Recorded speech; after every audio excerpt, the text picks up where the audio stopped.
모든 인류가 공통적으로 가지고 있는 두려움이 한 가지 있습니다. 그게 바로 죽음에 대한 두려움이죠. 그리고 이 죽음에 대한 두려움이 극에 달하면 공포가 됩니다. 그래서 인간들은 이 죽음이라는 두려움, 공포를 극복하기 위하여 온갖 노력을 다 기울였습니다. 옛날부터 사람들은 갖은 방법을 써서 어떻게든 죽음을 연기하거나 또 막거나 죽음 이후를 대비하고자 했습니다.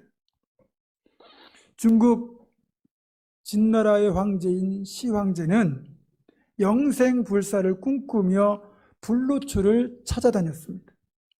또 이집트 사람들은 시신을 미라로 만들어서 죽음 이후를 대비하고자 했었죠. 또 종교적으로도 그런 죽음을 해결하고자 하는 여러 시도들이 있었습니다. 그러다 보니 다른 종교에서는 소위 말하는 윤회론이 생겨났죠. 그러니까 이 땅의 삶의, 현생의 삶의 내용에 따라서 다음 생의 삶의 내용이 결정된다는 그런 윤회론. 그래서 전생, 현생, 내생이 계속 반복되는 윤회론. 이것이 다른 종교에서 말하는 죽음에 대한 극복 방법입니다. 그러나 이 모든 건 죽음에 대한 두려움을 가지고 있는 인간들이 만들어낸 억지 주장일 뿐입니다. 성경은 단호하고도 분명하게 우리의 삶은 단 한 번뿐이고 그 삶의 끝에는 하나님의 심판이 있다고 강력하게 말씀하고 있습니다. 히브리서 9장 27절입니다. 한 번 죽는 것은 사람에게 정하신 것이요 그 후에는 심판이 있으리니.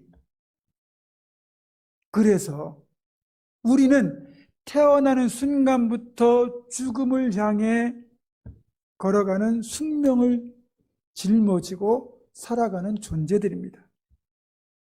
그래서 어떤 이는 우리 인생을 알파벳 철자인 BCD로 그렇게 표현했습니다. B, birth, 탄생과 D, death, 죽음 사이에서 C, choice, 매 순간 선택하며 살아가는 존재라는 뜻입니다. 꽤 통찰력 있는 표현이죠.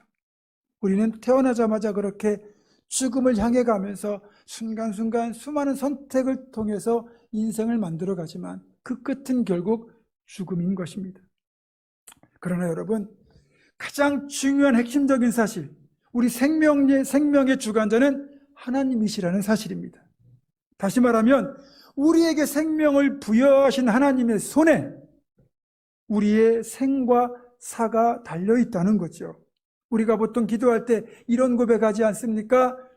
우리의 생사복을 주관하시는 만유의 하나님.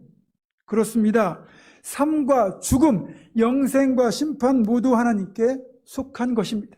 따라서 하나님 안에 거하는 것만이 진정한 생명을 얻고 누리는 길입니다. 사랑하는 여러분, 끝까지 하나님 안에 거하셔서 하나님과 함께 영원에 들어갈 수 있는 우리 모두가 되기를 주님의 이름으로 축원합니다. 여러분, 그리고 우리 인간이 유한한 존재, 결국은 죽을 수밖에 없는 존재라는 걸 가장 잘 알려주는 상징이 무엇인지 아십니까? 그건 바로 무덤입니다. 무덤은 그 자체로 죽음의 상징이고 그 무덤을 보면서 우리는 언젠가 나도 죽어서 저기에 묻힐 것이라는 것을 깨닫게 됩니다. 이 무덤, 죽음의 상징인 이 무덤은 어느 누구도 피할 수가 없습니다. 이 세상 어떤 권력자도, 어떤 부자도, 어떤 용사도, 어떤 미인도 무덤을 피할 수는 없습니다. 성경에서 969세, 1000살 가까운 삶을 살아서 최장수 생존 기록을 가지고 있는 무드셀라도 결국은 죽어서 무덤에 묻혔습니다. 하나님 마음에 합한 사람이라는 평가를 받았던 다윗도 70세에 죽어서 결국 무덤에 묻혔습니다. 그래서 예루살렘에 가면 다윗 왕의 무덤이 지금도 남아 있습니다. 천하의 진시황, 그리고 알렉산더, 나폴레옹 같은 정복자도 죽어서 결국은 무덤에 묻혔고, 클레오파트라, 양귀비 같은 정말 절세 미인도 결국은 죽어서 무덤에 묻혔습니다. 심지어는 다른 종교의 경우 그 종교를 창시한 창시자도 죽어서 무덤에 묻히고 말았습니다.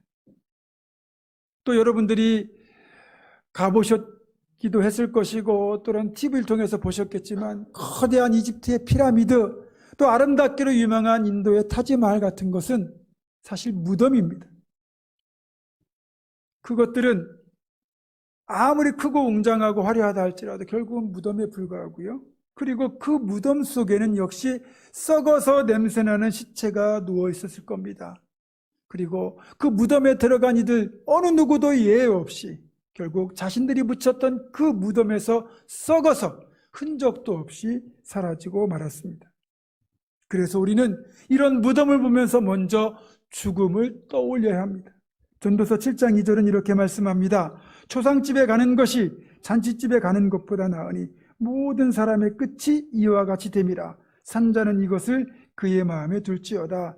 또 전도서 7장 4절도 똑같은 말씀을 합니다. 지혜자의 마음은 초상집에 있으되 우매한 자의 마음은 혼인집에 있느니라. 여러분, 정말 지혜로운 사람, 현명한 사람은 그래서 무덤을 자주 볼 줄 아는 사람이에요. 우리가 이제 어느 정도 나이가 들다 보니 젊은이들이 한없이 부럽습니다. 꽃 같은 젊은이들을 보면 예쁘기도 하고 부럽기도 하지만 결국 그들도 시들 때가 옵니다. 따라서 우리는 나이가 많든 적든 힘이 있든 없든 건강하든 병약하든 부자든 가난하든 모두가 언젠가는 썩을 육신이기 때문에 우리가 반드시 거쳐야 될 그 무덤을 바라보면서 내가 가지고 있는 이 땅에 대한 욕망과 추악한 욕심까지 모두 내려놓을 줄 알아야 됩니다. 그것이 지혜로운 인생입니다. 그리고 우리 기독교가 구주로 믿는 예수님의 무덤도 있습니다. 하지만 이 예수님의 무덤은 다른 무덤들과는 달리 빈 무덤이라는, 시신이 없는 비어있는 무덤이라는 특징이 있죠. 우리는 이 빈 무덤을 자랑스럽게 여기고 또 이 빈 무덤을 보고 소망을 품습니다. 왜 이 빈 무덤이 우리의 자랑이 되고 소망이 되는 것일까요? 이 빈 무덤은 주님의 부활, 그리고 더 나아가 주님의 부활이 우리의 부활이 될 것을 가장 잘 보여주는 강력한 상징이기 때문입니다. 왜냐하면 그 무덤에 묻히셨던, 주님께서 무덤에 묻히셨던 그 몸을 그대로 입고 다시 살아나셨기에 무덤이 빈 무덤이 되었고, 그래서 빈 무덤이야말로 부활의 가장 강력한 증거가 되기 때문입니다. 그렇다면 어떻게 주님의 시신이 안치된 무덤이 빈 무덤으로 바뀌었을까요? 이스라엘 사람들, 유대인들은 일반적으로, 그 중에서 부자들은 돈이 많기 때문에 바위가 있는 큰 바위산을 사가지고 그 안을 파서 동굴 묘지를 조성합니다. 그래서 그걸 가족묘로 사용하게 되는데, 마태복음 27장 57절 이하를 보게 되면 아리마대 출신의 부자 요셉이 자신의 가족의 무덤으로 사용하려고 했던 이 무덤에 예수님의 시신을 안치했습니다. 빌라도에게 가서 담대하게 예수님의 시신을 달라고 요구해서 시신을 받아 자신의 무덤을 내어드린 거죠. 그리고 요한복음 3장에 보면은 한밤중에 예수님을 찾아와서 영생의 비밀을 물었던 산헤드린 공의회 의원 니고데모 기억하시죠? 이 니고데모도 예수님의 시신에 쌀 향품을 가지고 와서 세마포로 예수님의 시신을 곱게 쌌습니다.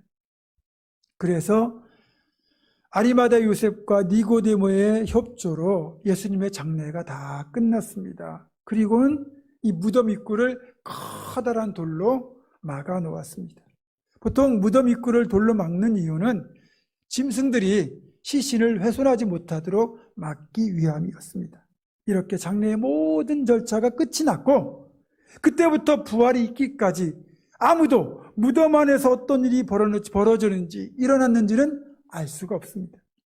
그리고 무덤 밖에는 로마 병정들이 혹시 있을지 모를 시신 도난이나 부활에 대비하여 무덤 밖을 굳게 지키고 있었습니다. 그러니까 이런 상황에서 어느 누구도 무덤 안의 상황을 조작할 수 있는 여지는 전혀 없다는 거죠. 시간적으로 보면 금요일 저녁에 안치된 주님의 시신은 토요일을 지나서 이제 부활절 오늘 새벽까지 전혀 미동도 없었습니다. 그건 당연하죠. 죽은 시체니까요.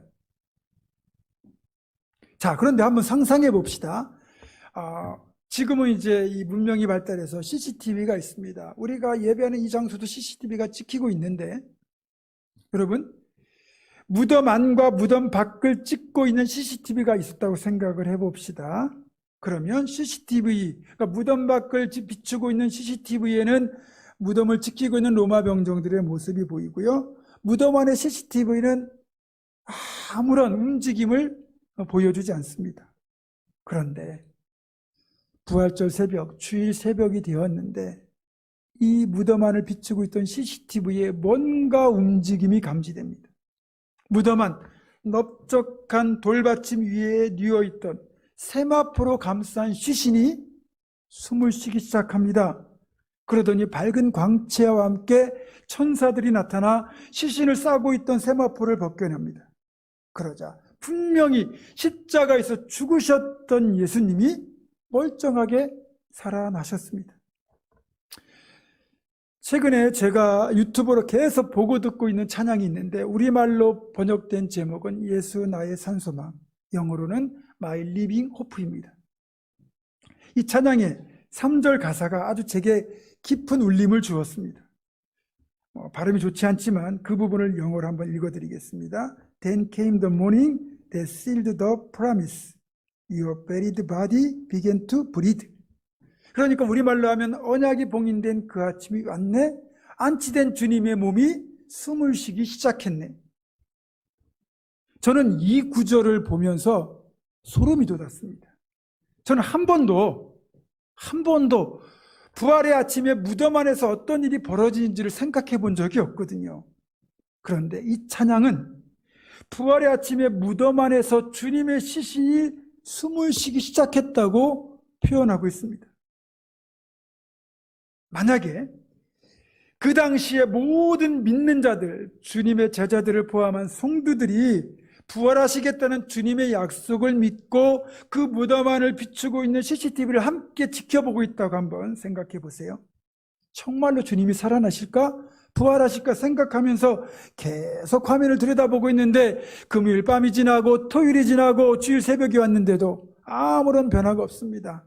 그럼 그렇지, 그렇게 실망과 어쩜 기대를 계속해서 가지고 지켜보고 있는데 어느 순간 시체에 호흡이 돌아와서 호흡하고 움직이기 시작한다면 여러분 당연히 소름이 돋지 않겠습니까? 그리고 주님이 부활하심을 알고 환호하지 않겠습니까?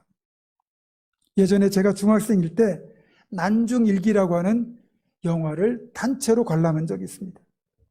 이 영화의 장면 가운데 이제 임진왜란 때 이순신 장군이 이끄는 조선 수군이 왜군의 함대를 이제 격파하는 장면이 나오는데 거북선이 왜군의 함선에게 돌파하면서 외선이 빠자작 쪼개집니다.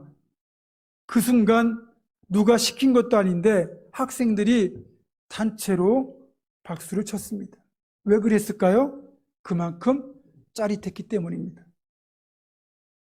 우리가 월드컵 본선을 치를 때 집에서 가족들과 함께 또 길거리에 모여 응원할 때 우리 대표팀이 골을 넣는 순간 여러분 가만히 앉아 있습니까? 나도 모르게 벌떡 일어나서 박수를 치고 옆에 있는 가족들을 껴안고 환호하지 않습니까? 제가 그 예수 나의 산소망 이 찬양을 부르는 외국 찬양 집회 동영상을 보니까 이제 1절이 지나고 2절이 지나고 3절 예수의 시신이 숨을 쉬기 시작했다는 이 부분이 나오니까 찬양하는 회중들이 막 박수를 치고 환호를 하더라고요. 여러분, 우리가 실제로 주님이 장사된 그 무덤을 지켜보고 있는데 주님의 호흡이 돌아오고 부활하시는 그 순간을 본다면 정말로 짜릿하지 않겠습니까? 당연히 박수를 치지 않겠습니까? 여러분, 주님 부활하셨잖아요. 우리 부활하신 예수님께 감사와 영광과 찬양의 박수를 지금 올려보내드리겠습니다. 주님 부활하셨습니다. 할렐루야. 여러분, 이 정도 갖고는 안 됩니다. 뭐 함성을 지르고 그러셔야 되는데. 네. 할렐루야. 예. 주님 부활하셨습니다. 여러분, 주님 부활하신 것 그냥 역사적 사건이 아니고 내가 살게 되는 가장 큰 소망이에요. 주님께서 부활하시는 그 순간 무덤 입구를 비추고 있던 CCTV에는 커다란 돌이 굴려지고 그리고 무덤을 지키고 있던 로마 병정들이 혼절하여 쓰러지는 장면이 나타납니다. 그리고 살아나신 예수님이 무덤을 나와 어디론가 가시는 장면이 찍혔습니다. 어느 누구도 보고도 믿기 힘든 광경이었죠. 그리고 얼마 지나지 않아 오늘 요한복음 20장 1절에 보면 막달라 마리아가 무덤 앞에 나타납니다. 막달라 마리아는 무덤을 막고 있던 돌이 굴려진 것, 그리고 무덤이 비어있는 것을 보고는 너무너무 놀라서 다시 발걸음을 돌이켜 제자들이 모여있는 예루살렘 집으로 갑니다. 그리고 이 사실을 전합니다. 그리고 이 소식을 들은 베드로와 요한이 재빨리 무덤으로 달려가죠. 먼저 도착한 요한이 무덤 안을 흘낏 쳐다보니까 무덤이 비어 있습니다. 조금 뒤에 도착한 베드로는 대담하게 무덤 안으로 들어가서 시신이 없고 무덤이 비어 있는 걸 확인합니다. 그런데도 베드로와 요한은 예수님이 부활하셨기에 무덤이 빈 무덤이 됐다는 사실은 전혀 인지하지 못하고 이게 도대체 어찌된 일인가 의아해하면서 다시 집으로 돌아가 버리고 맙니다. 그리고 다시 숨을 헐떡이며 무덤으로 돌아온 막달라 마리아는 주님의 시신이 사라진 것이 너무 못내 아쉽고 슬퍼서 울면서 무덤 안을 굽으려 들여다봅니다. 그런데 베드로와 요한에게는 나타나지 않았던 두 천사가 예수님 누우셨던 그 머리끝과 발치에 앉아서 마리아에게 예수님이 살아나셨다고 이야기를 해줍니다.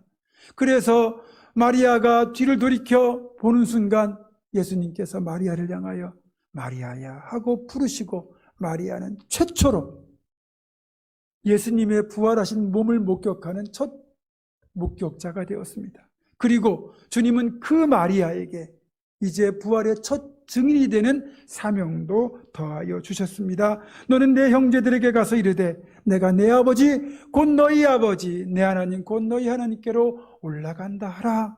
그래서 마리아는 이 기쁜 소식을 안고 다시 마가의 다락방으로 달려가서 제자들에게 예수님 부활하셨다고 그리고 이렇게 말씀하셨다고 전하게 됩니다. 그게 오늘 본문의 내용입니다. 이 모든 것이 부활의 아침 무덤에서 일어난 일들입니다.